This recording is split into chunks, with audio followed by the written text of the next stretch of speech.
Hello dear students. तो पिछले lecture में बेटा हम लोगों ने अतिसंयुग्मन प्रभाव, प्रेरणिक प्रभाव, मेसोमर प्रभाव ये सब हम लोग खत्म कर चुके हैं।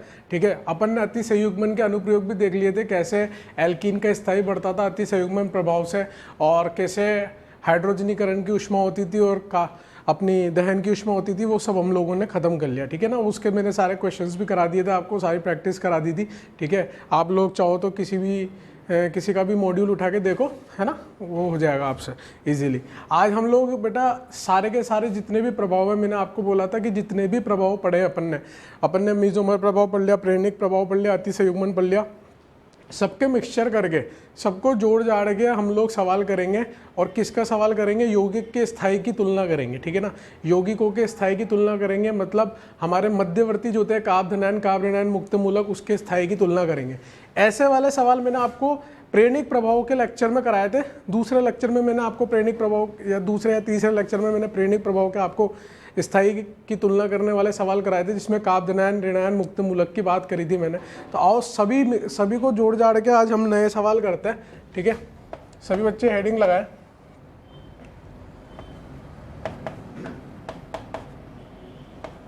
मेसोमर प्रभाव,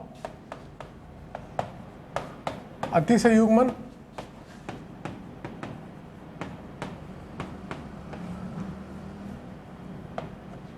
एवं प्रेरणिक प्रभाव के अनुप्रयोग, है ना, सबके अनुप्रयोग पढ़ेंगे अपन, इन सबके, है ना, सबको जोड़ जाड़ के इनके अनुप्रयोग देखते बेटा। मेसोमर प्रभाव, अतिसंयुग्मन एवं प्रेरणिक प्रभाव के अनुप्रयोग। सबसे पहली बात तो बेटा जो नोट करने वाली है, जो पिछली क्लास में भी मैंने आपको नोट करके लिखाया था, उसमें एक चीज़ और ऐड कर लेंगे हम लोग, कि सबसे पहले हम लोग क्या देखेंगे? एरोमेटिकता। ठीक है, एरोमेटिसिटी देखेंगे, फिर उसके बाद क्या देखेंगे? अनुनाद, फिर क्या देखेंगे? अतिसंयुग्मन, फिर क्या देखेंगे? प्रेरणिक प्रभाव। ठीक है, पहले मैंने आपको बताया था कि अनुनाद, फिर अतिसंयुग्मन, फिर प्रेरणिक प्रभाव जो है हमारे लिए डोमिनेट करता है। अब मैंने उसके भी आगे रखा है एरोमेटिकता को। ठीक है, एरोमेटिकता की वजह से यौगिक में स्थायी अत्यधिक बढ़ जाता है। ठीक है, अनुनाद से अगर एरोमेटिकता आ रही है, ठीक है, यौगिक में अगर एरोमेटिकता आ रही है, तो बताओ यौगिक कैसा हो जाएगा? बहुत ज़्यादा स्थायी हो जाएगा। ठीक है, इसके आगे फिर मैं एक दो चीज़ें और जोड़ दूंगा थोड़ा आगे चल के। ठीक है, तो सबसे पहले एरोमेटिसिटी, फिर अनुनाद, फिर हाइपर कॉन्जुगेशन, फिर इंडक्टिव इफेक्ट, यानी कि अनुनाद, अतिसंयुग्मन और प्रेरणिक प्रभाव। इसका रीजन भी दे दिया था मैंने आपको कि कैसे इसमें स्थायी बढ़ता है। खैर, अगर अपन बात करें काव्य धनायन की, कंसेप्ट बता रहा हूं मैं बेटा आपको, काव्य धनायन को कौन स्थायी करता है? जो उसको इलेक्ट्रॉन दे रहा हो। और काव्य धनायन को कौन अस्थायी करता है? जो उससे इलेक्ट्रॉन खींच रहा हो। देने वाले समूह कौन से होते हैं बेटा? प्लस एम, फिर प्लस एच, फिर प्लस आई। ठीक है ना, देने वाले समूह कौन से होते हैं? प्लस एम, फिर प्लस एच, फिर प्लस आई। मैंने आपको बताया था अनुनाद जो होता है वो अतिसंयुग्मन से अधिक प्रभावशाली होता है, और अतिसंयुग्मन प्रेरणिक प्रभाव से ज़्यादा शक्तिशाली होता है। तो उसी क्रम में मैंने उसको लिख दिया। बढ़ाने वाले कौन होते हैं? काव्य धनायन के अंदर हमें इलेक्ट्रॉन की आवश्यकता है, तो मेसोमर प्रभाव जो होगा प्लस एम वाला, प्लस एच, प्लस आई, ये लोग क्या करेंगे? स्थिरता को बढ़ाएंगे। तो क्या बोल सकता हूँ मैं यहाँ पे कि स्थायी को क्या करेंगे बेटा? ये स्थायी को बढ़ाएंगे, काव्य धनायन के स्थायी को। इसी प्रकार से खींचने वाले कौन से होते हैं बेटा? खींचने वाला होता है minus M, minus H, minus I. जिस प्रकार से प्लस एम स्थिरता को सबसे अधिक बढ़ाता है, उसी प्रकार से माइनस एम जो है वो सबसे अधिक घटाएगा। तो यहाँ पे अगर मैं स्थायी की बात करूँ बेटा, तो स्थायी कम होगा। Minus M, minus H, minus I वाले समूह लगे हों अगर काव्य धनायन के लिए, तो स्थायी क्या होगा बेटा? कम होगा। इसी प्रकार से कार्बन मुक्त मूलक की बात करें, तो कार्बन मुक्त मूलक को मैंने आपको 1000 बार कह दिया है कि कार्बन मुक्त मूलक को आप काव्य धनायन की तरह मान सकते हो। तो कार्बन मुक्त मूलक में जो इलेक्ट्रॉन देगा और जो इलेक्ट्रॉन खींचेगा, देने वाले समूह कौन से होते हैं? प्लस एम, प्लस एच और प्लस आई। ये तो स्थायी को क्या करेंगे बेटा? स्थायी को बढ़ाएंगे। जबकि ये ऊपर का साइन क्या है? बढ़ाना। ठीक है, नीचे का साइन बना रहा हूँ यानी कि घटाना। Minus M, minus H, minus I समूह लगे हों जो इलेक्ट्रॉन्स को खींच रहे हो, तो ये स्थायी को क्या करेंगे बेटा? घटाएंगे। ये कंसेप्ट है ना, इसी कंसेप्ट को अपन को सवालों में लागू करना है। ठीक है, एक बार में मैं बिल्कुल समराइज कर रहा हूँ कंसेप्ट को, समराइज करने के बाद हम इसको लागू करेंगे। ऑलरेडी मैं सारे के सारे कंसेप्ट आपको पढ़ा चुका हूँ। ठीक है, नेक्स्ट बात करते हैं बेटा हम लोग कार्ब ऋणायन की। ठीक है, अगर काव्य ऋणायन की बात करूं तो ऋणायन के पास ऑलरेडी बहुत ज्यादा इलेक्ट्रॉन्स है। ठीक है, किसी और के इलेक्ट्रॉन इसके पास पड़े हुए हैं, तो ये लेना चाहेगा या देना चाहेगा? अगर मैंने एक बार इलेक्ट्रॉन दिए और एक बार इससे इलेक्ट्रॉन खींचे, देने वाला कौन होता है बेटा? प्लस एम, प्लस एच और प्लस आई। खींचने वाला कौन होता है बेटा? Minus M, minus H minus I. बताओ मुझे कि कौन स्थायी करेगा कार्बन आयन को। मुझे इलेक्ट्रॉन को खींचना है कार्बन आयन से, तब वो उदासीन होगा, तब वो स्थायी होगा, या फिर देने के बाद स्थायी होगा। खींचने के बाद तो बताओ यहाँ पर तो बेटा क्या होगा, स्थायी कैसा हो रहा होगा, घट रहा होगा, और यहाँ पर स्थायी कैसा हो रहा होगा, बढ़ रहा होगा। अगर कार्बन आयन के लिए minus M minus H minus I लगे हैं तो स्थायी बढ़ेगा। सिंपल सी बात है, ये हमारे को कंसेप्ट अप्लाई करना है कार्बन आयन, मुक्त मूलक और ऋण आयन के लिए। ठीक है, मेसोमर प्रभाव और अति संयुग्मन प्रभाव। अगर बेंजीन रिंग की बात करूं बेटा, यहीं पे एक कंसेप्ट और बता रहा हूं, ये तो नोट नंबर फर्स्ट हो गया। सेकंड नोट क्या है, अगर मान लो ये बेंजीन वलय है, बेंजीन वलय से कोई जी समूह जुड़ा हुआ है, ठीक है, तो ये स्थिति क्या होती है बेटा, ऑर्थो, ये क्या होती है मेटा, और ये क्या होती है पैरा। ठीक है ना, ये ऑर्थो है, ये मेटा है, ये पैरा है, ये ऑलरेडी आपको पता है, अभी इतना बताने की आवश्यकता नहीं है। तो इस जी के सापेक्ष ऑर्थो और पैरा पे ही केवल मेसोमर और अति संयुग्मन प्रभाव होगा, है ना। मेटा पे अपना मेसोमर प्रभाव और अति संयुग्मन प्रभाव काम नहीं करता, वहां पे सिर्फ प्रेरणिक प्रभाव काम करेगा। तो मेसोमर एवं अति संयुग्मन प्रभाव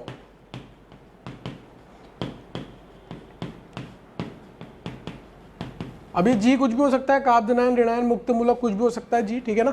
ये आपका धनायन भी हो सकता है, ये आपका मुक्त मूलक भी हो सकता है, ये आपका ऋणायन भी हो सकता है। इस धनायन मुक्त मूलक या ऋणायन के सापेक्ष मेसोमर एवं अति संयुग्मन प्रभाव जी के लिए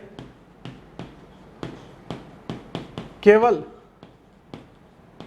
ऑर्थो एवं पैरा पर देखना है ना, मेटा पर देखना ही नहीं है। अगर मेटा पर कोई समूह लगा है तो उससे हमें कोई लेना देना नहीं है। हम कहाँ पे ऑब्जर्व करेंगे, ऑर्थो और पैरा पे करेंगे, क्योंकि मैंने आपको बताया था बेंजाइलिक स्थिति पर अगर कार्बन ऋणायन मुक्त मूलक आते थे अनुनाद में, तो उसकी वजह से जो आवेश आते थे बेटा वो कहाँ आता था, ऑर्थो पैरा पे। मेटा पे तो संयुग्मन का खेल ही नहीं आ रहा था, ठीक है, तो उस पर प्रभाव नहीं देखेंगे।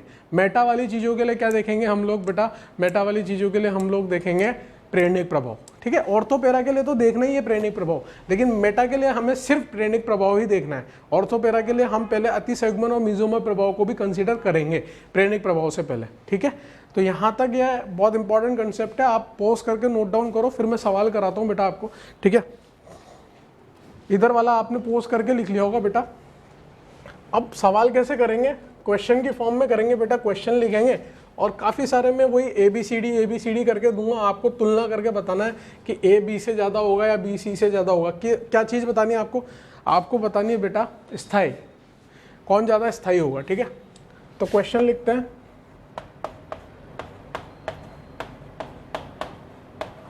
निम्नलिखित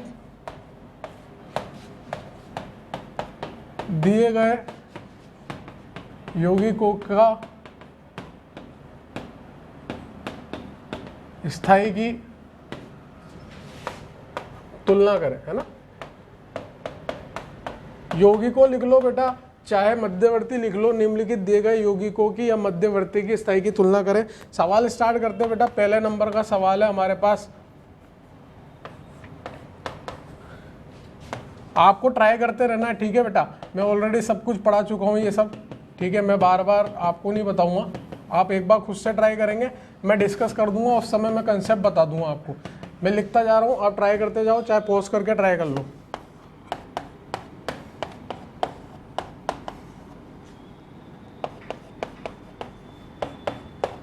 बहुत सारे एग्जाम्पल्स करेंगे, 20-25 एग्जाम्पल तो मिनिमम मान के चलो करेंगे ही करेंगे। ठीक है, जिससे आप लोगों की बढ़िया से प्रैक्टिस हो जाए। और सवाल देखो इसी पे आते हैं, ठीक है ना। अभी तक जो इतनी भी अपन ने बकवास पढ़ी, आपसे कोई ये तो ना पूछेगा अनुनाद क्या होता है ना, लिखने वाला पेपर तो है नहीं। आपसे क्या पूछेगा बेटा, आपसे पूछेगा कि अनुनाद के अनुप्रयोग, मेसोमर प्रभाव के अनुप्रयोग, ठीक है ना, इन सब के अनुप्रयोग वाले पे सवाल आते हैं। तो सवाल किस फॉर्म में आते हैं वो बता रहा हूँ आपको, और ऐसे सवाल आते ही रहते हैं, मतलब हर साल एग्जाम में आपको देखने को मिल जाएंगे। ठीक है ना, तो अपने 4 नंबर या 8 नंबर पक्के हो जाए जिसके लिए अपन ये सवाल कर रहे हैं। ठीक है, ये 2 सवाल है, ट्राई करो बेटा, बाकी इधर लिख रहा हूँ, पोज करके ट्राई करो उसको।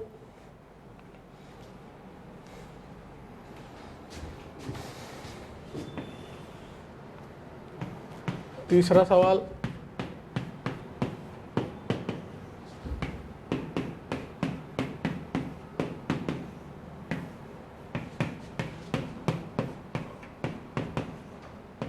आज की क्लास में हम लोग प्रैक्टिस करेंगे केवल, आज कोई नई थ्योरी नहीं पढ़ेंगे, केवल प्रैक्टिस पे चलेगा आज पूरा लेक्चर।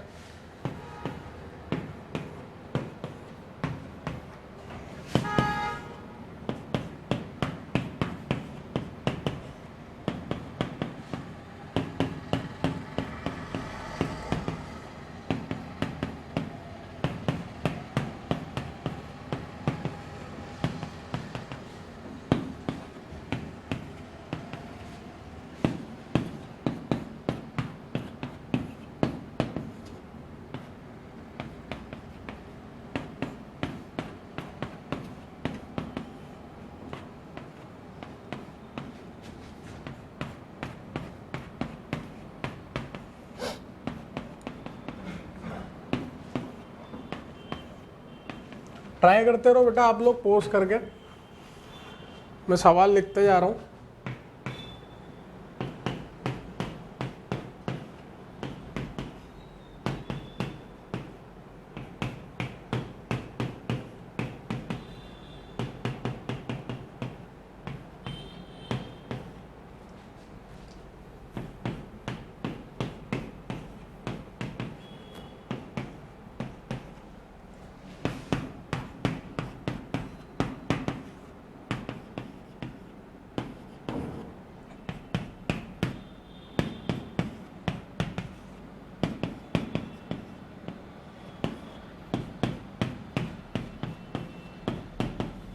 आपको क्या देखना है, काप धनायन को कौन स्थिर करेगा।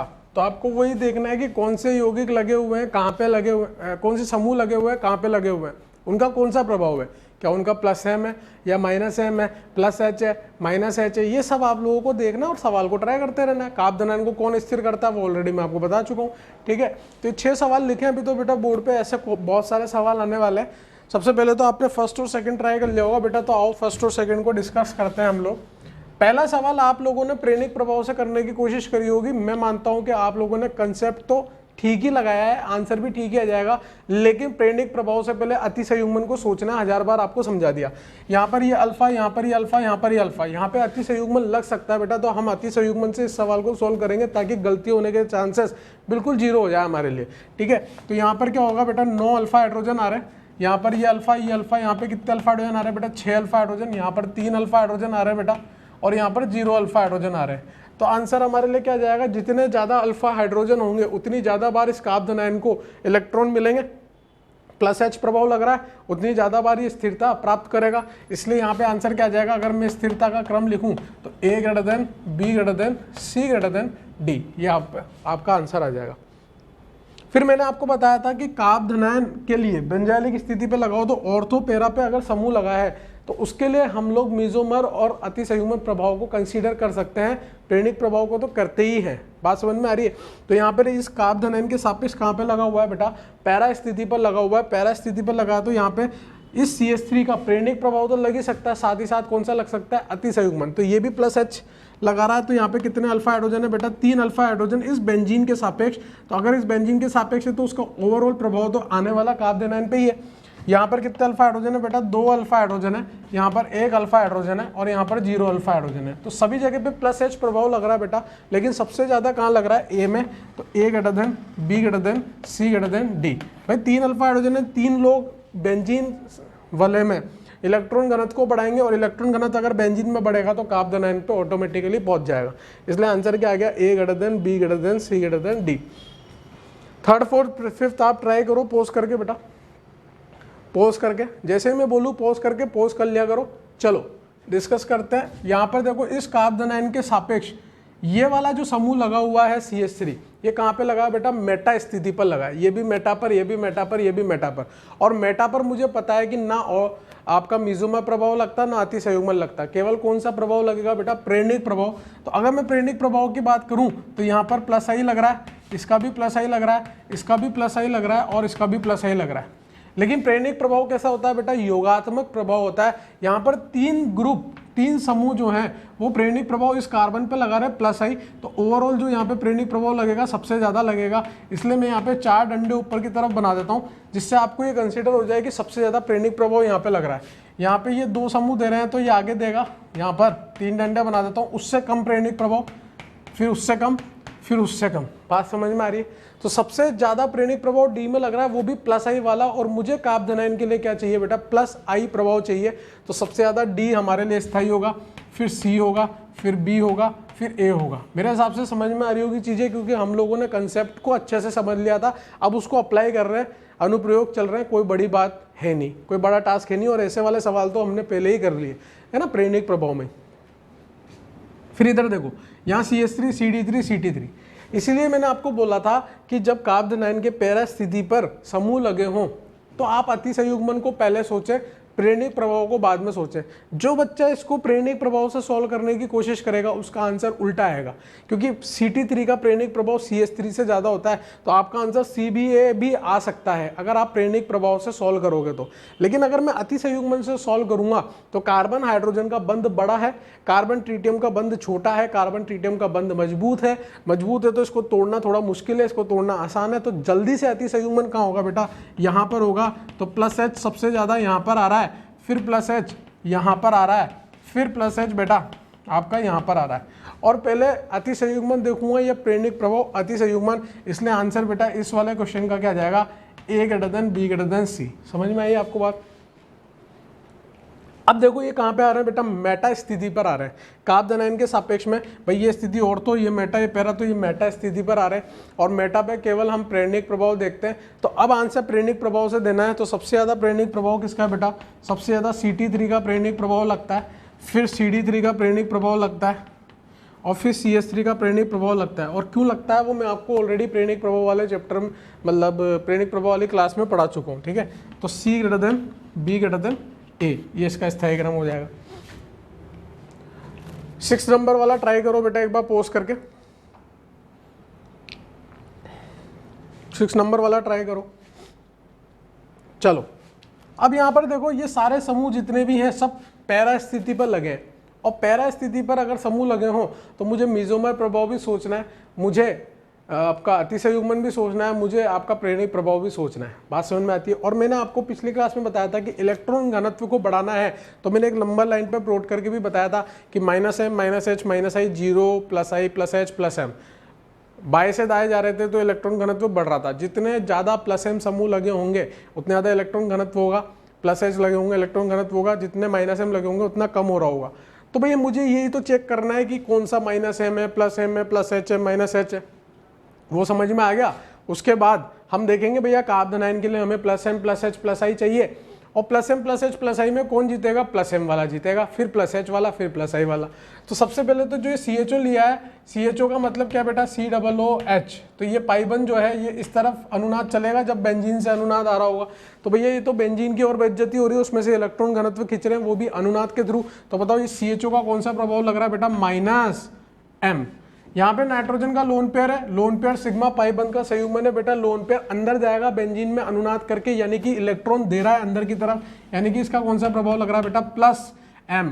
क्लोरीन का याद करो बेटा, +m भी होता था और -i भी होता था, लेकिन -i जो होता था वो +m से कई गुना ज़्यादा अधिक होता था, इसलिए इसका -i कंसीडर करूंगा। बात समझ में आ रही है? फिर यहाँ पे CCl3 की बात करूँ तो अल्फा स्थिति पर अगर हैलोजन लगा हो तो भैया वो संयुग्मन में तो है नहीं, तो उसका क्या लगेगा, अति संयुग्मन लगेगा। तो कौन सा वाला अति संयुग्मन लगाऊंगा बेटा, -H। CH3 लगा है बेटा, तो इसमें 3 अल्फा हाइड्रोजन आ रहे हैं, इसमें कौन सा प्रभाव लगेगा, +H, और यहाँ पे कोई प्रभाव नहीं लग रहा, 0। अब मुझे बस जमाना है कि भैया +m सबसे ज्यादा बढ़ाएगा कार्बोनाइन की स्थिरता को, फिर +H, फिर +i, फिर 0, फिर -i, फिर -H, फिर -m। तो भाई ऑर्डर में लिख देना है। तो अगर मैं स्टेबिलिटी की बात करूं, सबसे पहले मैं +m वाला ढूंढूंगा। +m वाला कौन सा है बेटा, B वाला, तो सबसे ज्यादा स्थिर कौन है, B के बाद देखो आपका +H आ रहा है बेटा E में, फिर सारे माइनस वाले हैं, तो उससे अच्छा तो ये है ना कि कुछ भी ना लग रहा हो, तो फिर F। B हो गया बेटा, E हो गया, फिर F हो गया। अब मैं क्या देखूंगा, जिसमें -i लग रहा हो, तो -i किस में लग रहा है, C में, फिर -H किस में लग रहा है, D में, और सबसे ज़्यादा नुकसान कौन करेगा, -m वाला, तो वो आ जाएगा A। तो आंसर आ गया BEFCD है। ठीक है ना? आप लोग इसको अच्छे से मतलब सुनने के बाद पोज करके आराम से सोचो, देखो क्या समझ में आ रही है बात, तभी आगे बढ़ो। ठीक है ना? ये 6 सवाल कराए, अभी और लिख दे रहा हूँ मैं आपको बोर्ड पे। ठीक है, इधर देखो, टाइम बिल्कुल वेस्ट नहीं करना, लिखते रहना है, सॉल्व करते रहना है। ठीक है,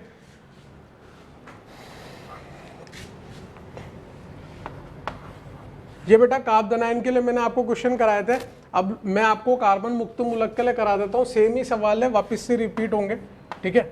ये मुक्त मूलक और कार्बन मुक्त मूलक और कार्बोनाइन को बिल्कुल एक जैसा सोच के चल रहा है, ठीक है, कोई अंतर ही नहीं है। लेकिन मैं इसलिए करा रहा हूँ ताकि दोबारा से आपका रिवीजन हो जाए एक तरह से।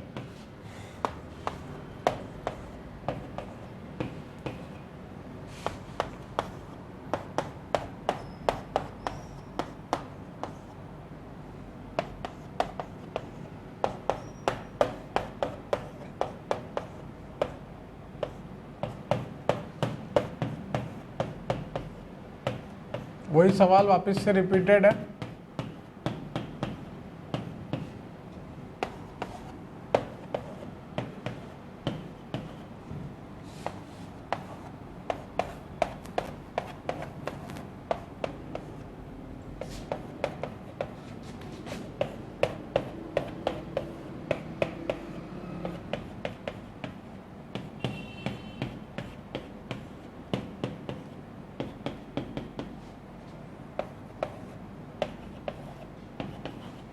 ये 7, 8, 9 आप ट्राई करो, पोस्ट करके मैं इधर मिटा देता हूँ।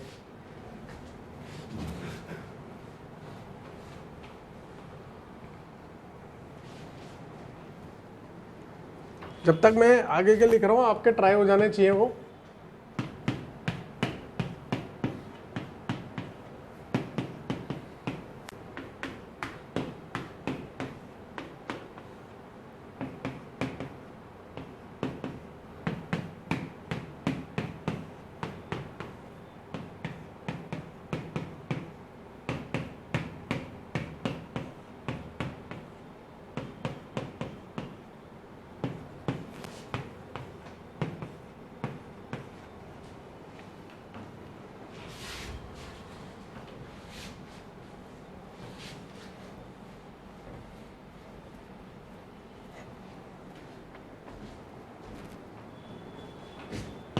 इसके बाद कार्बोनाइन वाले सवाल भी दे रहा हूँ।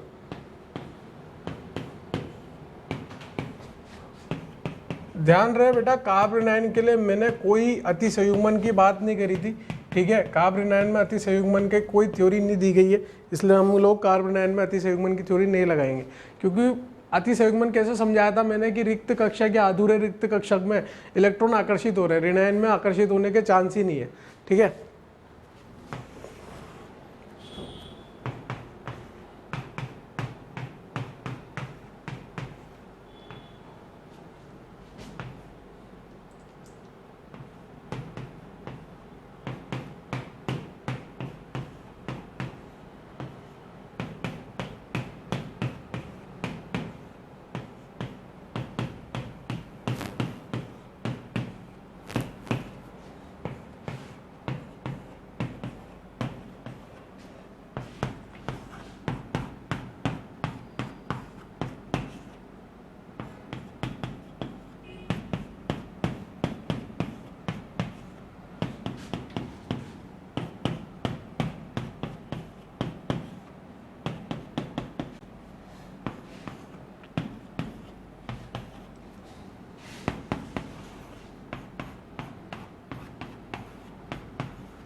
चलो 7वां 8वां 9वां बेटा कर लिया होगा, पोज करके एक बार फिर देख लो भले ही। चलो डिस्कस करते हैं बेटा। मुक्त मूलक है, मुक्त मूलक के लिए बेटा मैंने बोला था आपको अतिसंयुग्मन लागू होगा, ठीक है। तो यहाँ पर ये अल्फा कितने अल्फा हाइड्रोजन आ रहे हैं बेटा, 9 अल्फा हाइड्रोजन। ये अल्फा बेटा कितने अल्फा हाइड्रोजन आ रहे हैं, 6 अल्फा हाइड्रोजन। ये अल्फा बेटा कितने अल्फा हाइड्रोजन आ रहे हैं, 3 अल्फा हाइड्रोजन। और यहाँ पर 0 अल्फा हाइड्रोजन। अब आप मुझे बताओ जितने ज़्यादा अल्फा हाइड्रोजन होंगे उतनी ज़्यादा अतिसंयुग्मन संरचना बनेगी, उतनी ज़्यादा बार मुक्त मूलक को इलेक्ट्रॉन मिलेंगे, उतनी ज़्यादा बार मुक्त मूलक जो होगा बेटा स्थायी फील करेगा। तो इसका आंसर क्या आ गया, A greater than, B greater than, C greater than D. बस बिल्कुल कार्बोनाइन की तरह सोचना है, मुक्त मूलक और कार्बोनाइन में कोई अंतर नहीं है जब तक मैं ना कहूँ, ठीक है ना। बिल्कुल सेम टू सेम मान के चलो आप कार्बोनाइन और मुक्त मूलक को, बस अंतर क्या है, एक में समांश विखंडन, एक में विषमांश विखंडन, और कोई अंतर नहीं है, ठीक है, जब सवालों को सॉल्व कर रहे हैं। फिर ये पैरा स्थिति पर लगा बेटा, पैरा स्थिति पर हमारा अतिसंयुग्मन या मेसोमर प्रभाव लागू हो सकता है, तो हम एक बार उसके बारे में सोचेंगे, उसके बाद प्रेरणिक प्रभाव के बारे में सोचेंगे। तो यहाँ पे पैरा स्थिति पर मुझे दिख रहा है यहाँ पे 3 अल्फा हाइड्रोजन है बेटा, यहाँ 2 अल्फा हाइड्रोजन है, यहाँ पर 1 अल्फा हाइड्रोजन है और यहाँ पर 0 अल्फा हाइड्रोजन है। तो आंसर क्या आ जाएगा बेटा, A greater than, B greater than, C greater than D. जितने ज़्यादा अल्फा हाइड्रोजन उतनी ज़्यादा कार्बन मुक्त मूलक का स्थायी। ये ऑलरेडी मैंने आपको कार्बन मुक्त मूलक में अतिसंयुग्मन में बताया था कि जितने ज़्यादा आपके पास अल्फा हाइड्रोजन होते हैं उतने ज़्यादा बार अतिसंयुग्मन होगा और उतनी ज़्यादा बार स्थायी होगा, ठीक है। अब ये कहाँ पे आ रहा है बेटा, मेटा पे आ रहा है। मेटा पे आ रहा है तो मेटा पे क्या अतिसंयुग्मन लगेगा, नहीं, क्या लगेगा बेटा, प्रेरणिक प्रभाव लगेगा। प्रेरणिक प्रभाव लगेगा तो CH3 CD3 और CT3 में प्रेरणिक प्रभाव सबसे ज़्यादा किसका है बेटा, CT3 का प्रेरणिक प्रभाव सबसे अधिक है, फिर CD3 का प्रेरणिक प्रभाव है बेटा, फिर CH3 का प्रेरणिक प्रभाव है। और जितना अधिक +I लगेगा उतना ज़्यादा कार्बन मुक्त मूलक स्थायी होगा, इसलिए C greater than, B greater than A। इतनी आसानी से अपन क्यों बोल पा रहे हैं, क्योंकि हम लोगों ने प्रभाव पहले ही डिस्कस कर लिया है और उसके जो भी कंसेप्ट निकल के आ रहे हैं बस उसको हम लोग अप्लाई कर रहे हैं, ठीक है, ज़्यादा कुछ है नहीं, ठीक है। आप 10वां 11वां बेटा पोस्ट करके ट्राई करो फटाफट, 10th और 11th पोस्ट करके ट्राई करो, चलो 10वां 11वां बेटा पोस्ट करके ट्राई करो फटाफट से।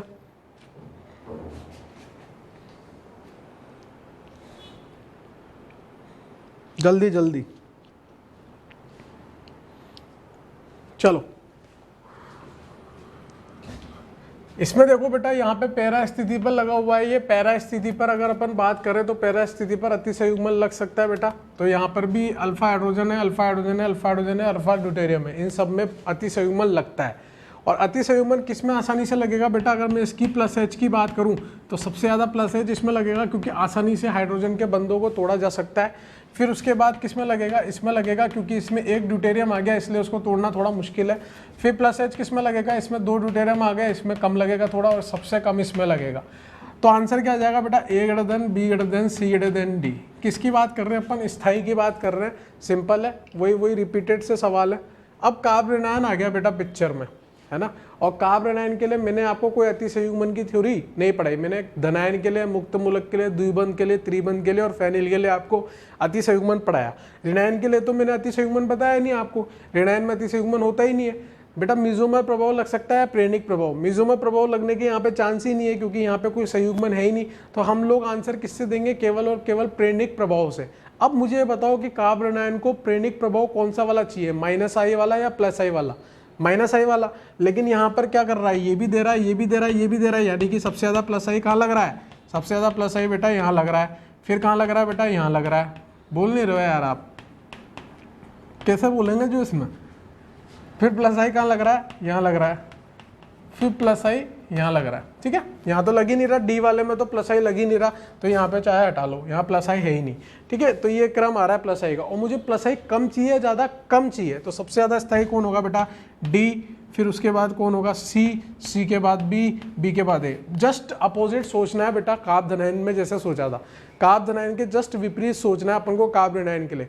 जो आइटम कार्बोनाइन को स्थायी कर रहे थे वो सब कार्बोनाइन को अस्थायी करेंगे, और जो कार्बोनाइन को स्थायी करेंगे वो सब कार्बोनाइन को अस्थायी करेंगे, ठीक है ना, उल्टा हो जाता है बिल्कुल। फिर 12, 13, 14 एक बार आप लोग ट्राई करो पोस्ट करके, चलो आ जाओ। यहाँ पर बेटा ये कहाँ पे लगे हुए हैं, पैरा स्थिति पर लगे हुए हैं, ठीक है ना सर। लेकिन कार्बोनाइन के लिए तो हम मेसोमर प्रभाव और अतिसंयुग्मन, मेसोमर प्रभाव तो देखते हैं बेटा, अतिसंयुग्मन नहीं देखते। लेकिन मैं कार्बोनाइन के लिए नहीं देखूंगा, मैं किसके लिए देखूंगा, इस बेंजीन रिंग के लिए देखूंगा। इस बेंजीन के सापेक्ष तो ये अल्फा कार्बन है, तो यहाँ पे कितने अल्फा हाइड्रोजन आ रहे हैं, 3, यहाँ 2 और यहाँ पर 1 और यहाँ पर 0 अल्फा हाइड्रोजन आ रहे हैं। इस बेंजीन के सापेक्ष तो बेटा अल्फा हाइड्रोजन माने जाएंगे, और बेंजीन में ये इलेक्ट्रॉन घनत्व बढ़ाएंगे नहीं बढ़ाएंगे। मान लो कार्बोनाइन छोड़ो, मैं तो बेंजीन की बात कर रहा हूँ बेटा, बेंजीन में ये इलेक्ट्रॉन घनत्व बढ़ाएंगे नहीं बढ़ाएंगे। बेंजीन में सबसे ज़्यादा इलेक्ट्रॉन घनत्व ये बढ़ाएगा, फिर ये, फिर ये, फिर ये। और जो वो इलेक्ट्रॉन घनत्व बढ़ेगा वो आगे ही तो ट्रांसफर होगा, यहाँ पर इलेक्ट्रॉन घनत्व जितने ज़्यादा होगा और ऋणायन होगा तो दोनों में आपस में क्या होगा, विकर्षण। तो यहाँ पर सबसे ज़्यादा प्लस एच है बेटा, फिर कहाँ पे बेटा, फिर यहाँ पर प्लस एच है, फिर यहाँ पर प्लस एच है, और यहाँ पर तो सिर्फ प्लस आई है। ठीक है, और मुझे प्लस एच कम चाहिए, ज़्यादा कम चाहिए बेटा, इसलिए आंसर क्या आएगा, D greater than C greater than B greater than A. ठीक है, जितना कम प्लस एच, जितना कम प्लस आई लगेगा उतना ज़्यादा हमारा कार्ब ऋणायन स्थायी होगा। प्लस आई से आंसर नहीं देना, प्लस एच से आंसर देना इस वाले का, क्योंकि बेटा यहाँ से जो ये ऋणायन जाएगा वो यहाँ पर जाएगा, यहाँ पर जाएगा और पैरा पर जाएगा, मतलब इसके पास में आएगा, और इसके पास में आएगा तो बेटा ऋणायन और ऋणायन में विकर्षण लगेगा, तो वो हाईली अनस्टेबल होगा, अत्यधिक रूप से कैसा होगा बेटा, अस्थायी होगा, इसलिए उसको सबसे आखिरी में रखा गया है। अब ये किस पे आ रहा है बेटा, मेटा स्थिति पर आ रहा है, और मेटा स्थिति पर तो सिर्फ हम लोग क्या देखते हैं बेटा, प्लस आई देखते हैं। तो सबसे ज़्यादा प्लस आई, इसका सबसे कम, फिर इसका उससे ज़्यादा, और सबसे ज़्यादा Ct3 का प्लस आई होगा। और मुझे प्लस आई कार्ब ऋणायन के लिए ज़्यादा चाहिए या कम चाहिए, कम चाहिए। कम चाहिए तो भैया नुकसान तो तीनों ही कर रहे हैं, लेकिन सबसे कम नुकसान ए, फिर बी, फिर सी, उल्टा हो जाएगा कार्ब धनायन का। बात समझ में आती है? ठीक है, लास्ट सवाल भी बढ़िया क्वालिटी का बेटा, पैरा पे समूह लगे हुए हैं, आपको ये देखना है कि किसका कौन सा मेसोमर प्रभाव लग रहा है, या अति संयुग्मन लग रहा है या प्रेरणिक लग रहा है, उसके हिसाब से आपको आंसर सेट करना है। जैसे CHO लगा है बेटा, CHO का कौन सा प्रभाव होता है, -M, ये मैं अभी आपको बता चुका हूँ थोड़ी देर पहले। ये ऑक्सीजन के पास लोन पेयर है बेटा, तो लोन पेयर अंदर बेंजीन रिंग में अनुनाद करने जाएंगे कि नहीं जाएंगे, जाएंगे। तो ये कौन सा प्रभाव लगा रहा है बेटा, OCH3 आपका +M, और Cl कौन सा प्रभाव लगाता है बेटा, -I, यहाँ पर 0, और नाइट्रोजन का लोन पेयर है बेटा, नाइट्रोजन अपने लोन पेयर से +M प्रभाव लगाएगा। अब यहाँ पे बेटा लफड़ा क्या पड़ गया, दो +M प्रभाव वाले आ गए, एक तो OCH3 और एक NH2। तो मैंने आपको +M क्रम में कंपैरिजन करना सिखाया था, तुलना करना सिखाया था कि +M को कैसे तुलना करते हैं। तो ऑक्सीजन अधिक विद्युत ऋणीय, नाइट्रोजन कम विद्युत ऋणीय, तो जल्दी से इलेक्ट्रॉन कौन देगा, जल्दी से इलेक्ट्रॉन नाइट्रोजन देगा। ऑक्सीजन थोड़ा मुश्किल से देगा, क्योंकि ऑक्सीजन पे पहले से ये इलेक्ट्रॉन ज़्यादा स्थायी है उसकी विद्युत ऋणता के कारण। तो इसका +M बेटा कम होगा। सबसे ज़्यादा +M किसका होगा, इसका उस पर 2 एरो बनाया, इस पर 1 एरो बनाया। लेकिन मुझे तो उल्टे आइटम चाहिए, मुझे तो ऐसे आइटम चाहिए जो कि कार्ब ऋणायन को स्थायी कर रहे हो, और ऋणायन को स्थायी कौन करते हैं, सबसे ज़्यादा -M, फिर -H, फिर -I। तो -M कौन सा है बेटा, CHO, तो सबसे ज़्यादा स्थायी A वाला, फिर उसके बाद बेटा C वाला हो जाएगा क्योंकि -I आ रहा है, फिर बेटा D वाला हो जाएगा आपका क्योंकि कुछ भी नहीं आ रहा, और फिर B और E में कंपेयर करना है तो B वाला हो जाएगा, फिर E वाला हो जाएगा बेटा। क्यों B को पहले क्यों रखा बेटा, क्योंकि B का +M कम है और E का +M ज़्यादा है, इसलिए A, C, D, B, E आपका आंसर हो जाएगा। सबसे पहले आप यहाँ तक नोट डाउन करो, फिर आगे बढ़ते हैं बेटा, है ना। हाँ भाई, कर लिया होगा बेटा आप लोगों ने ये, ठीक है। अब नेक्स्ट सवाल करते हैं बेटा, थोड़े से और सवाल करते हैं इसी में, कार्ब ऋणायन वाले केस में। ठीक है, कार्ब ऋणायन भी एक इम्पॉर्टेंट है बहुत ज़्यादा। ठीक है, ज़्यादातर सवाल कार्ब ऋणायन के ऊपर पूछे जाते हैं। कार्ब धनायन मुक्त मूलक पे तो बहुत कम सवाल पूछे जाते हैं, लेकिन धनायन और ऋणायन पे ज़्यादा सवाल पूछे जाते हैं। तो अपन ऋणायन वाले सवाल और देखते हैं। देखो, मैंने धनायन वाले तो आपको प्रेरणिक प्रभाव में कराए थे, और मैंने आपको बोला था कि मुक्त मूलक और ऋणायन के लिए आप वहाँ पे दोबारा रिपीट कर लेना, आंसर उल्टे आ जाएंगे, और मुझे पूरा विश्वास है कि आपने नहीं किए होंगे, तो इसलिए मैं करा देता हूँ। 14 सवाल तो मैं करा चुका था, शायद 15वें नंबर का लिख रहा हूँ बेटा, आपको ट्राई करना है।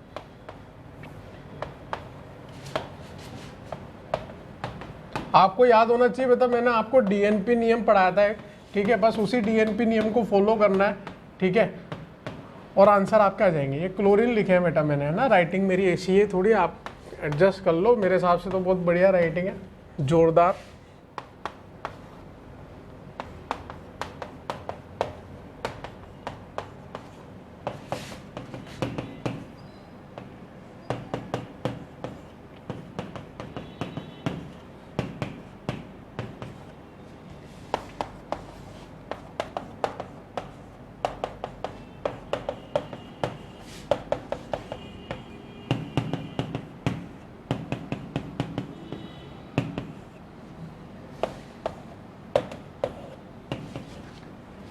ट्राई करते रहो, बैठे नहीं रहना, मैं लिखता चला जाऊंगा, काफी सारे सवाल है मेरे पास।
ट्राई करते रहो भाई। 20 सवाल हो गए हैं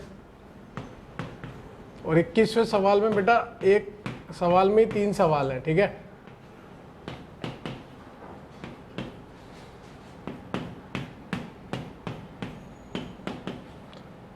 ये जी समूह लिख रहा हूं मैं। ये जी समूह बेटा एक बार ऑर्थो पे, एक बार मेटा पे, एक बार पैरा पे लगाया। पहले मैं समूह चेंज करता था कार्बोनाइन के लिए, अब मैंने केवल स्थिति चेंज करी है ना, ऑर्थो मेटा पैरा, है ना। ऑर्थो पे लगाया, मेटा पे लगाया, पैरा पे लगाया। सवाल को समझना, पहले मैं समूह को चेंज कर देता था, NO2 लगा देता था, CN लगा देता था, CHO लगा देता था। अब मैंने समूह को तो सेम रखा लेकिन स्थिति को बदला है। ऐसे सवाल भी तो आने चाहिए, ठीक है। इसमें मैं 3 केस बना देता हूँ बेटा। सबसे पहला, अगर मान लो जी आपका OCH3 हो। सेकेंड केस बेटा आपका क्या है, अच्छा ABC तो लिख चुके हैं अपन, तो फर्स्ट सेकंड थर्ड लिख देते हैं इसको, ठीक है। फर्स्ट केस है आपका, सेकंड केस है आपका जब जी आपका क्या हो बेटा CH3 हो, और थर्ड केस है बेटा आपका जब जी आपका NO2 हो। ये 21 नंबर का सवाल है, ठीक है। और 21 नंबर के बाद जो 22 नंबर वाला सवाल है वो यही सवाल कार्बोनाइन के लिए कर दिया मैंने, ठीक है। और उसमें भी वही 3 केस आ रहे हैं ना। एक बार तो फर्स्ट वाला जी समूह है, ठीक है। एक बार तो फर्स्ट केस, सेकंड केस और थर्ड केस, ये जो ऊपर लिख रहे हैं। एक बार जी ये है, एक बार जी ये, एक बार जी ये। तो 21 में 3 सवाल, 22 में 3 सवाल। बात समझ में आती है। चलो खैर, अपन पहले 15, 16, 17 की बात करते बेटा। 15, 16, 17 सवाल आप पोस्ट करो, ट्राई करो, एक बार पोस्ट करके ट्राई करो। चलो 15 वाले में आपने देखो, यहां पर देखेंगे तो कार्बोनाइन है, एक क्लोरीन लगा हुआ है बेटा, इसका -I लगेगा। फिर 2 क्लोरीन लगे, इनके -I लगेंगे। और 3 क्लोरीन लगे हुए हैं बेटा, इसके -I लगेंगे। और मैंने आपको बताया था कि जो प्रेरणिक प्रभाव होता है वो योगात्मक प्रभाव होता है। तो योगात्मक होता है तो तीनों क्लोरीन खींचेंगे तो 3 क्लोरीन का -I लगेगा, यहाँ पे 2 क्लोरीन का -I लगेगा, और यहाँ पर 1 क्लोरीन का -I लगेगा। बात समझ में आती है। तो जितना ज़्यादा -I होगा उतना ज़्यादा ऋणायन हमारा स्थायी होगा। इसलिए आंसर क्या आ जाएगा बेटा, C > B > A। ये किसका क्रम आया, स्थायी का, ठीक है। फिर यहाँ पे फ्लोरीन की बात करूँ तो बेटा इसका -I लगेगा, इस फ्लोरीन का -I लगेगा, इस फ्लोरीन का -I लगेगा, ठीक है। तीनों फ्लोरीन है। जैसे जैसे दूर जाते जाते हैं बेटा वैसे वैसे -I क्या होता जाता है, कम। आपको बताया था प्रेरणिक प्रभाव दूरी पर आधारित होता है, तो प्रेरणिक प्रभाव दूरी के साथ कैसा होता जाएगा, कम। तो सबसे ज़्यादा प्रेरणिक प्रभाव कहाँ लगेगा, यहाँ पर, फिर यहाँ पर, फिर यहाँ पर। तो आंसर क्या आ जाएगा, A > B > C, क्योंकि मुझे कार्बोनाइन की स्थिरता चाहिए। अगर कार्बोनाइन की स्थिरता चाहिए होती तो उल्टा आंसर आ जाता C B A। बात समझ में आ रही है, सिंपल है। फिर यहाँ पे देखो ये फ्लोरीन लगा हुआ है, इसका -I, NO2 लगा हुआ है, इसका -I, और NH3+ लगा हुआ है, इसका -I। मैंने आपको -I श्रेणी पढ़ाई थी बेटा। -I श्रेणी में हमने बोला था कि NH3+ का -I NO2 से ज़्यादा, NO2 का फ्लोरीन से ज़्यादा, वो याद होनी चाहिए आपको। अब तक तो याद होगी, ठीक है। तो NH3+ का सबसे ज़्यादा है, सब एक ही दूरी पर लगे हुए बेटा, तो सबसे ज़्यादा -I किसका लगेगा, इसका। फिर किसका लगेगा, इसका। फिर किसका लगेगा बेटा, इसका। और जितना ज़्यादा -I लग रहा होगा उतना ज़्यादा यौगिक क्या होगा, स्थायी होगा। इसलिए आंसर क्या आ जाएगा, C > B > A, ठीक है। चलो 18, 19, 20 ट्राई करो, है ना, ट्राई करो एक बार। हाँ भाई 18, 19, 20 ट्राई कर लिया होगा। तो यहाँ पर बेटा हम लोग देखेंगे तो यहाँ फ्लोरीन लगा हुआ है, यहाँ NO2 लगा हुआ है, और आप लोगों ने देखा होगा कि NO2 का -I प्रभाव जो होता है वो ज़्यादा होता है फ्लोरीन से। तो आपने आंसर क्या लगाया होगा बेटा, आपने आंसर लगा दिया होगा B > A, जो कि गलत है। क्यों, क्योंकि मैंने आपको एक नियम पढ़ाया था बेटा, DNP नियम, जिसमें दूरी नंबर से ज़्यादा और नंबर पावर से ज़्यादा प्राथमिकता दी जाती है। तो यहाँ पर बेटा फ्लोरीन जो है वो पास में लगा हुआ है, NO2 दूर लगा हुआ है, जबकि फ्लोरीन का जो है आपकी जो शक्ति है खींचने की, है ना, फ्लोरीन का जो प्रबलता है खींचने की वो कम है, उसका -I कम है NO2 से, लेकिन वो पास में लगा हुआ है। तो यहाँ पर डिस्टेंस जो है वो पावर से जीत जाएगी बेटा, दूरी जो है वो आपकी ताकत से जीत जाएगी। तो दूरी कम है, ताकत ज़्यादा है, तो दूरी कम होने की वजह से इसका -I ज़्यादा हो जाएगा, इसका -I कम हो जाएगा। होना किसका चाहिए था बेटा, NO2 का -I ज़्यादा होना चाहिए था, लेकिन दूरी को ताकत से ज़्यादा प्राथमिकता मिलती है, इसलिए आंसर क्या आ जाएगा, A > B, ठीक है। अब की बार गलती करिए, अब मत करना। 19, 20 को एक बार फिर पोस्ट करके ट्राई करो। चलो यहाँ पर अपन देखेंगे बेटा, यहाँ पर इस कार्बन पे बेटा 2 क्लोरीन लगे हुए हैं, जबकि यहाँ पर इस कार्बन पे NO2 लगा हुआ है। बात को समझना, इस कार्बन पे 2 क्लोरीन लगे, इस कार्बन पे NO2 लगा हुआ है बेटा। तो यहाँ पर देखूंगा तो इसका माइनस आई और इसका माइनस आई, NO2 का माइनस आई ज़्यादा होता है, ठीक है। लेकिन बेटा नंबर को पावर से ज़्यादा प्राथमिकता दी जाती है ना, नंबर को पावर से ज़्यादा प्राथमिकता दी जाती है। और ये तो वैसे दूरी से जीत रहा है, इसमें सोचने की बात ही नहीं थी कि ये वाला जीतेगा ये वाला हारेगा। तो A ग्रेटर देन B है ना, नंबर पावर भी जीत रहा है और डिस्टेंस पावर भी जीत रहा है ना, दोनों ही बातें। फिर 20 नंबर वाला बेटा, 20 नंबर वाले में फ्लोरीन है, NO2 है और NH3+ है, ठीक है। जैसे जैसे दूर जाता हूँ प्रेरणिक प्रभाव कम होता चला जाता है, ठीक है। पास वाले का प्रेरणिक प्रभाव ज़्यादा होता है, तो सबसे ज़्यादा माइनस आई किसका होगा, इसका, फिर किसका होगा, इसका, फिर किसका होगा, इसका। होना क्या चाहिए था, NH3+ का सबसे ज़्यादा होना चाहिए था। लेकिन बेटा दूरी जो है वो पावर से डोमिनेट कर जाती है बेटा, दूरी को ज़्यादा प्राथमिकता दी गई है ताकत से, तो दूरी जीतेगी ताकत हारेगी, है ना।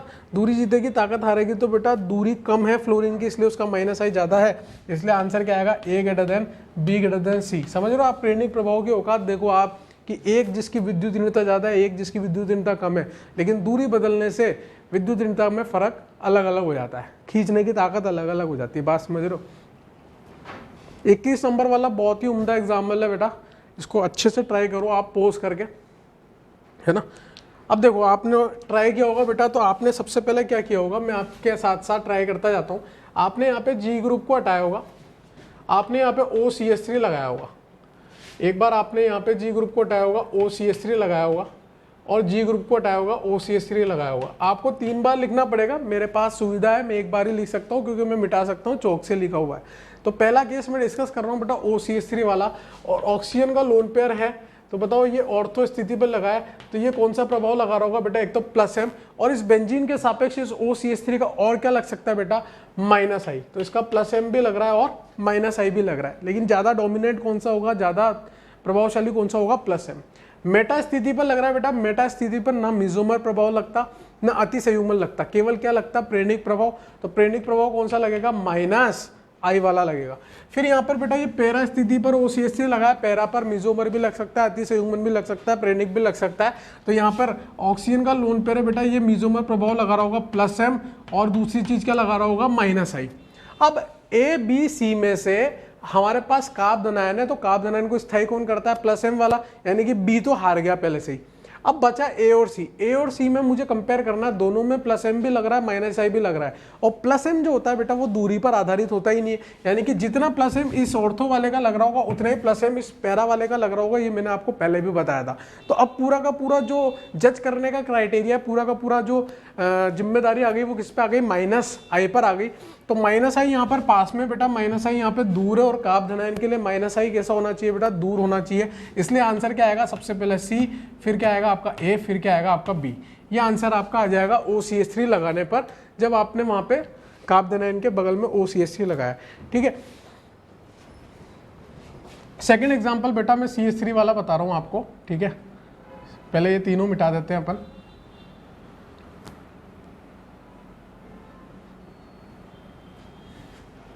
अब मैं आपको CH3 के लिए बता रहा हूँ बेटा, अगर आपने यहाँ पे CH3 को लगाया, यहाँ CH3 को लगाया और यहाँ CH3 को लगाया, ठीक है, तो आप खुद बताओ मुझे कि ऑर्थो स्थिति पर CH3 क्या क्या चीज़ें लगा सकता है। एक तो +H लगा सकता है और दूसरा +I लगा सकता है, क्योंकि ऑर्थो पैरा पे जो है अपना अतिसंयुग्मन वर्क करता है, मेटा पे करता नहीं है। इस CH3 को जब मैंने मेटा पे लगाया तो केवल और केवल क्या लगेगा बेटा, +I। जब मैंने पैरा पर लगाया तो पैरा पर क्या क्या लग जाएगा, +H भी लग जाएगा बेटा, +I भी लग जाएगा। अब B तो वैसे ही हार गया क्योंकि उसमें सिर्फ +I लग रहा है, जबकि A और C में बेटा +H भी लग रहा है और +I भी लग रहा है। तो A और C में +H +I दोनों लग रहा है, तो बताओ अब A और C में जिम्मेदारी किस पे आ गई, +I पे, क्योंकि +H भी जो है दूरी पर आधारित नहीं होता है जिस तरह से मिजोमर प्रभाव होता है। तो +I मुझे पास में चाहिए या दूर चाहिए, +I मुझे पास में चाहिए, इसलिए आंसर क्या आ जाएगा, A, फिर C, फिर B आ जाएगा बेटा आपका आंसर, है ना, A, C, B। अब तीसरा केस लेंगे बेटा जिसमें NO2 लगाएंगे, ठीक है। NO2 वाला एग्जांपल लेते हैं।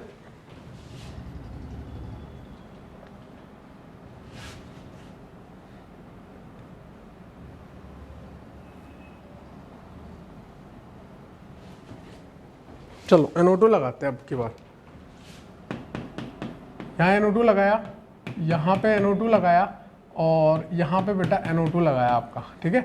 जब मैंने NO2 ऑर्थो पे लगाया बेटा, तो ऑर्थो पे NO2 का कौन कौन सा प्रभाव लगेगा, एक तो -M लगेगा, एक -I लगेगा। NO2 का यहाँ बेटा पे कौन सा लगेगा बेटा, -I लगेगा, और यहाँ पर कौन सा लगेगा पेरा पे, -M और -I लगेगा।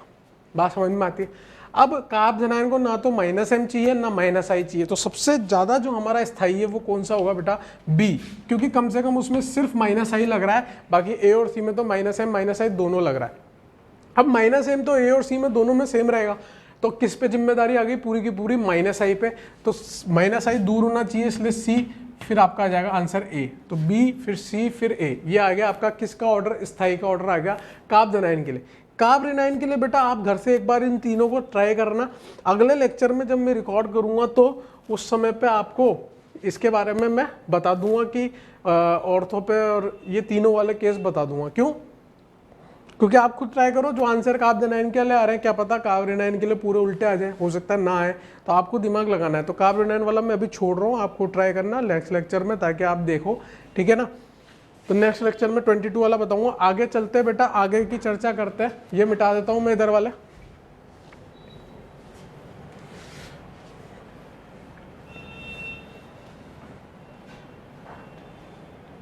और देखो बेटा और कैसे एग्जांपल्स बनते हैं।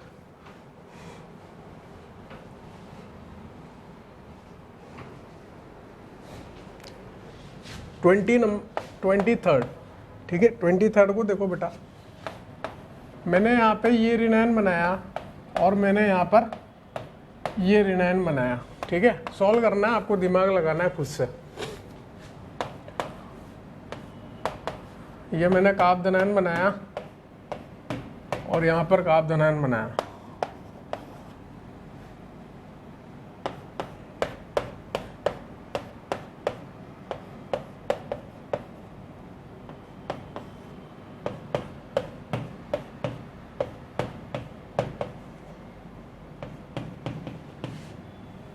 A B A B A B, ठीक है। कुछ अलग टाइप के एग्जाम्पल्स है ना। 25 नंबर वाले में बेंजाइलिक स्थिति पर नहीं लग रहा कार्बोनाइन, बेंजीन पर ही लग जा रहा है, अराइल स्थिति पे लग रहा है बेटा, है ना।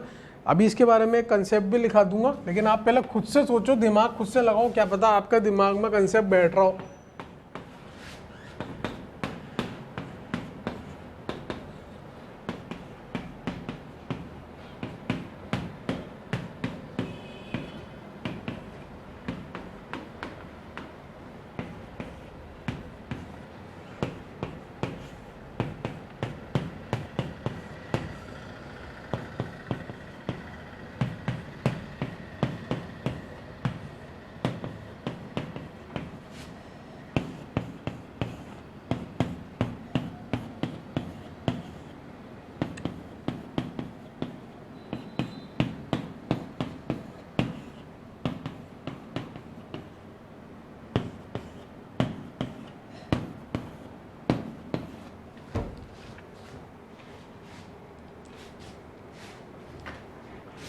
ट्वेंटी 24, 25 बेटा आप लोग ट्राई करो खुद से, है ना। उसके बाद आगे बढ़ते हैं, ट्राई करो फटाफट।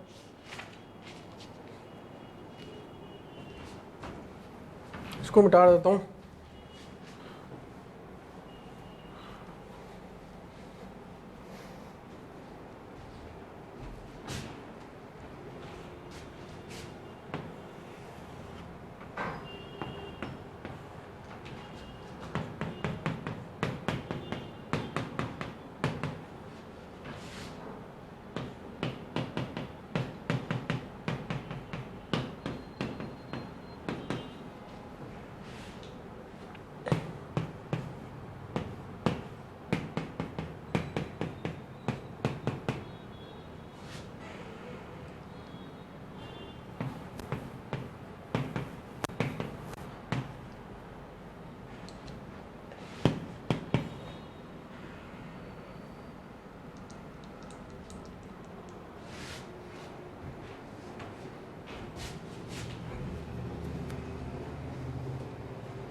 तो ये बहुत सारे एग्जाम्पल्स हो गए बेटा।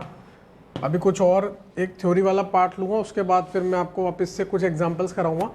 लेकिन सबसे पहले 23, 24, 25 ट्राई करते हैं, ठीक है। और ये जो 25 नंबर वाला सवाल है बेटा, इसके नीचे थोड़ी सी जगह छोड़ देना, या फिर ऊपर का जो आपका लीफलेट होता है उस वाली जगह पे आप नोट करके एक बात लिख सकते हैं। अभी बता दूंगा क्या लिखनी है।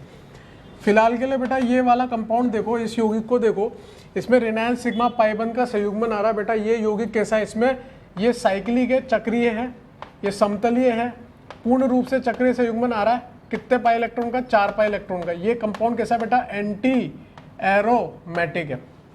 जबकि ये यौगिक कैसा बेटा, एरोमेटिक, क्योंकि 6 पाई इलेक्ट्रॉन का संयुग्मन आ रहा है। और एरोमेटिक और एंटी एरोमेटिक में कौन ज्यादा स्थायी होता है, एरोमेटिक स्थायी होता है, इसलिए बी ग्रेटर देन ए। अब तो आप 24 वाला भी सीख गए होंगे कि 24 वाले का आंसर क्या आएगा। ये वाला यौगिक क्या है बेटा, एरोमेटिक, जबकि ये यौगिक कैसा है, एंटी एरोमेटिक। तो आंसर क्या आ जाएगा, ए ग्रेटर देन बी, सोचना ही नहीं है। अब देखो, जब भी बेंजीन पे सीधे धनायन मुक्त मूलक या ऋणायन आ जाए, सीधे बेंजीन पे अगर काप धनायन ऋणायन मुक्त मूलक आ जाए, ऐसे केस में वो धनायन ऋणायन मुक्त मूलक वहीं पर स्थिर होता है, वो विस्थानीकरण में नहीं जा सकता, उसके इलेक्ट्रॉन विस्थानीकरण नहीं कर सकते, ठीक है। वो संकरित कक्षक में पड़े होते हैं। जो काप ऋणायन या मुक्त मूलक वो किस में पड़े होते हैं बेटा, संकरित कक्षक में पड़े होते हैं, ठीक है। इसलिए उस केस में केवल और केवल प्रेरणिक प्रभाव वर्क करता है, ना अतिसंयुग्मन लगेगा आपका, ना आपका मेसोमर प्रभाव लगेगा। तो आप चाहो तो नोट करके यहीं पे लिख लो, यदि धनायन ऋणायन मुक्त मूलक सीधे बेंजीन पर आते हों तो केवल प्रेरणिक प्रभाव देखें। क्या देखना है, केवल प्रेरणिक प्रभाव देखना है बेटा, इसके अलावा कुछ नहीं देखना। तो यहाँ पर अगर आंसर की बात करूँ बेटा, प्रेरणिक प्रभाव देखना है। इस CH3 का कौन सा प्रभाव लगेगा, प्लस आई। इस CH3 का कौन सा प्रभाव लगेगा, प्लस आई। और काप धनायन के लिए प्लस आई बढ़िया है। और कहाँ होना चाहिए बेटा, पास में होना चाहिए, इसलिए आंसर क्या हो जाएगा, बी ग्रेटर देन ए। सिंपल था। अब तो 26, 27, 28 भी आपसे आसानी से हो जाएंगे। इसको सॉल्व करो, पोज करके सॉल्व करो, चलो सॉल्व करो फटाफट, चलो। हाँ भाई, 26, 27, 28 देखो बेटा, OCH3 का कौन सा प्रभाव होता है, माइनस आई, क्योंकि काप धनायन बेटा सीधे बेंजीन पे आ रहा है, तो हमें सिर्फ प्रेरणिक प्रभाव देखना है। यहाँ पर भी क्या होगा बेटा, माइनस आई। और अगर मैं माइनस आई की बात करूँ तो काप धनायन से दूर होना चाहिए, पास नहीं होना चाहिए, इसलिए आंसर क्या आ जाएगा, स्थायी का क्रम देखूंगा तो ए ग्रेटर देन बी, ठीक है। फिर यहाँ पर देखूंगा CH3 का कौन सा प्रभाव लगता है बेटा, प्लस आई। और OCH3 का कौन सा प्रभाव लगेगा, माइनस आई। और ध्यान से देखो, यहाँ पे ऋणायन है, आप लोगों ने धनायन समझ के सॉल्व किया तो आंसर गलत आएगा, ठीक है। यहाँ पे ऋणायन है बेटा, ऋणायन के लिए मुझे माइनस आई चाहिए, इसलिए मेरा आंसर क्या आ जाएगा, बी ग्रेटर देन ए। बहुत सारे बच्चे बोल रहे होंगे सर 3 कार्बन के बाद तो सर नगण्य मान लेते हैं, फिर आप कैसे इसका प्लस आई माइनस आई। तो भैया यहाँ पर हम लोग क्या देख रहे हैं कि नगण्य मान लिया था अपन ने, ठीक है, 3 कार्बन 4 कार्बन के बाद। लेकिन भैया बात समझो आप, ठीक है, जब कंपैरिजन की बात आ रही है तो कंपैरिजन में अगर कुछ भी नहीं बच रहा हमारे पास, तो हम चौथे कार्बन पे भी देख तो सकते ही हैं, प्लस आई और माइनस आई, ठीक है ना। तो यहाँ पे बी ग्रेटर देन आ जाएगा, ठीक है। फिर यहाँ पे कार्ब ऋणायन की बात करें तो यहाँ पे इसका कौन सा प्रभाव लगेगा बेटा, माइनस आई। और इसका भी कौन सा प्रभाव लगेगा, माइनस आई। और माइनस आई मुझे पास में चाहिए बेटा, इसलिए B greater than A answer आ जाएगा। अब ये 29, 30, 31 एक बार पोज करके ट्राई करो बेटा आप लोग, ठीक है ना, फटाफट पोज करके ट्राई कर लिया करो, ठीक है। यहाँ पे देखो बेटा, यहाँ पे ट्राई कर लिया होगा आपने, फ्लोरीन का लोन पेयर है और ये काप धनायन है, ठीक है। तो लोन पेयर जो है वो बैक बॉन्डिंग कर सकता है, या फिर मैं बोल सकता हूँ इसमें कि लोन पेयर सिग्मा धनायन वाला अपना अनुनाद है, ठीक है। तो यहाँ पे बैक बॉन्डिंग कर सकता है ये वाला फ्लोरीन भी, ये वाला भी और ये वाला भी, तीनों के तीनों क्या कर रहे हैं, इलेक्ट्रॉन दे रहे हैं, ठीक है ना। जबकि यहाँ पर ये जो CF3 है ये क्या कर रहा है, सिर्फ माइनस आई लगाने का काम कर रहा है, क्योंकि इसमें कोई संयुग्मन नहीं आ रहा। तो यहाँ पे इलेक्ट्रॉन मिल रहे हैं बेटा, तो ए ग्रेटर देन बी इसका आंसर हो जाएगा। अब यहाँ पर देखो, फ्लोरीन का लोन पेयर है और ये ऋणायन है, और फ्लोरीन के पास रिक्त कक्षक तो है नहीं। मैंने आपको पहले भी बताया था कि फ्लोरीन और क्लोरीन में, फ्लोरीन तो बेटा इलेक्ट्रॉन दे सकता है, लेकिन क्लोरीन दे भी सकता है और क्लोरीन ले भी सकता है। तो यहाँ पे फ्लोरीन केवल इलेक्ट्रॉन दे सकता था, ले नहीं सकता, क्योंकि इसके पास कोई रिक्त कक्षक है ही नहीं, और इसके पास कोई डी कक्षक भी खाली नहीं है क्योंकि डी कक्षक होता ही नहीं है, सेकंड पीरियड का, द्वितीय वर्त का है, ठीक है। तो ये केवल और केवल कौन सा प्रभाव लगा रहे होंगे बेटा, माइनस आई प्रभाव लगा रहे होंगे। और ये पूरा का पूरा गुच्छा भी कैसा है बेटा, माइनस आई लगा रहा होगा, और माइनस आई योगात्मक होता है, दूरी पर आधारित होता है, तो सबसे ज्यादा माइनस आई इनका लग रहा होगा, फिर इसका लग रहा होगा, तो A greater than B answer आ जाएगा, सिंपल है। फिर यहाँ पर देखें तो बेटा क्लोरीन के पास रिक्त डी कक्षक है बेटा, तीनों क्लोरीन के पास रिक्त डी कक्षक है, ये अपने रिक्त डी कक्षक में इलेक्ट्रॉन्स को ले सकते हैं। भाई क्लोरीन क्या है, क्लोरीन दे भी सकता है, क्लोरीन ले भी सकता है, लेकिन फ्लोरीन सिर्फ दे सकता था बेटा, तो क्लोरीन यहाँ पे अपने रिक्त डी कक्षक में इलेक्ट्रॉन ले लेगा। इसके बाद ये रिक्त डी कक्षक है तो रिक्त डी कक्षक में इलेक्ट्रॉन ले लेगा यहाँ पर, और यहाँ पर देखूंगा तो कोई रिक्त वाली बात नहीं आएगी, संयुग्मन वाली बात नहीं आएगी। यहाँ पे क्या लग रहा है बेटा, माइनस आई, और यहाँ पर भी बेटा क्या लग रहा है, माइनस आई लग रहा है। बात समझ में आ रही है आपको, यहाँ पर भी माइनस आई लग रहा है बेटा, और यहाँ पर भी माइनस आई लग रहा है। तो यहाँ पर आंसर क्या आ जाएगा, सबसे ज्यादा स्थायी कौन है, ए के बाद कौन है बेटा, बी के बाद कौन है, सी। क्यों है ऐसा बेटा, क्योंकि माइनस आई यहाँ पे नजदीक में लग रहा है, माइनस आई यहाँ पे दूर में लग रहा है। और अगर इसको आप माइनस आई से भी देखोगे ना, तो भी Cl पास में लगे हुए हैं, तो माइनस आई से भी आंसर यही आने वाला है। खैर रिक्त डी कक्षक से अनुनाद तो हो ही रहा है, तो उससे तो आंसर आएगा ही आएगा। तो answer A greater than B greater than C answer आ जाएगा। ये आपका स्थायी का क्रम है। बात समझ में आई। तो इस प्रकार से बेटा आज के लेक्चर में जो है हमने मीजोमर, प्रेरणिक और अतिसंयुग्मन के अनुप्रयोग यूज करके मध्यवर्ती के स्थायी की तुलना करी। अभी मैं आपको काब्धनायन की एक श्रेणी भी लिखाऊंगा, एक स्थायी क्रम की श्रेणी लिखाऊंगा, और उसके अलावा अगली क्लास में मैं आपको डांसिंग अनुनाद यानी कि डांसिंग रेजोनेंस के बारे में थोड़ा सा कंसेप्ट बताऊंगा। लेकिन उसके साथ साथ आपको बेटा क्या करना है, वही जो हर बार के लेक्चर में बोला जाता है, एनसीईआरटी पढ़ना है। Thank you so much.